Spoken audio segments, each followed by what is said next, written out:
সাত সকালে জনবহুল এলাকায় বিধ্বংসী আগুন। সোমবার ভোর 5:30 নাগাদ গড়িয়া স্টেশনের কাছে তেঁতুলবেড়িয়া অঞ্চলের একটি বাড়িতে আচমকায় আগুন লেগে যায়। বসত বাড়ি হলেও সেখানে কেউ থাকেন না, ফলে বড়সড় বিপদ এড়ানো গিয়েছে। তবে আতঙ্ক ছড়া এলাকায় ঘিঞ্জি এলাকা হয়ে আগুন ছড়িয়ে পড়ার আশঙ্কা তৈরি হয়েছিল।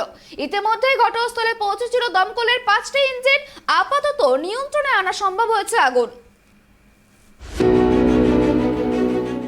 সাত সকালে ফের বিধ্বংসী আগুন মহানগরে গড়িয়া স্টেশন রোডের আনন্দনগর স্কুলের পাশে বাড়িতে আগুন লেগে যায়। সকালেই ঘটনাস্থলে পৌঁছায় দমকলের 2টি ইঞ্জিন, পরে সেখানে পৌঁছায় আরো 3টি ইঞ্জিন। ঘণ্টাখানেকের চেষ্টায় আগুন নিয়ন্ত্রণে আসে। ঘনবসতিপূর্ণ এলাকা হওয়ায় আতঙ্কিত হয়ে পড়েন বাসিন্দারা। ভোরবেলা 5:30 থেকে 6টার মধ্যে আগুন লাগে বলে জানা গিয়েছে।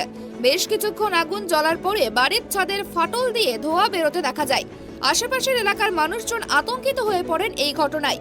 বাড়িটি ভেঙে পড়লে অন্যান্য বাড়ির মানুষের পক্ষে নিজেদের বাড়ি থেকে বেরোনো কঠিন হয়ে যাবে বলেই মনে করা হচ্ছিল। বাড়িটির প্রবেশপথ সরু হওয়ায় দমকলের কোনো গাড়ি গলিতে প্রবেশ করতে পারেনি। লুপ লাইন তৈরি করে আগুন নেভানোর কাজ চালানো হয়, যদিও এখনো পকেট ফায়ার রয়েছে বলেই জানা গিয়েছে।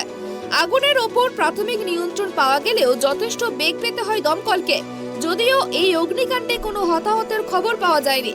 সোনারপুর থানার গড়িয়ার তেঁতুলবেড়িয়া অনুকূল চন্দ্র রোডে অনুকূল হাই স্কুলের পাশে বাড়িটির নামে বসত বাড়ি হলেও দীর্ঘদিন ধরেই আসলে লাউড স্পিকার তৈরির কারখানা ও গুদাম।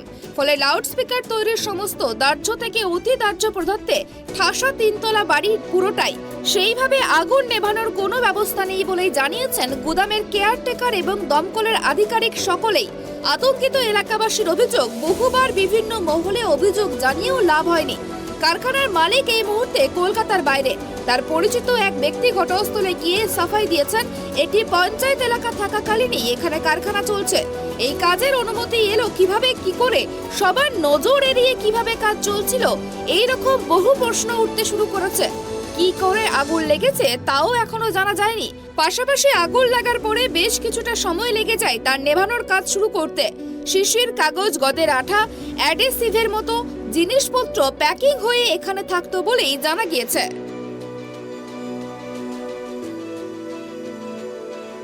কলকাতা থেকে আকাশ খানের রিপোর্ট, ট্রাইব টিভি।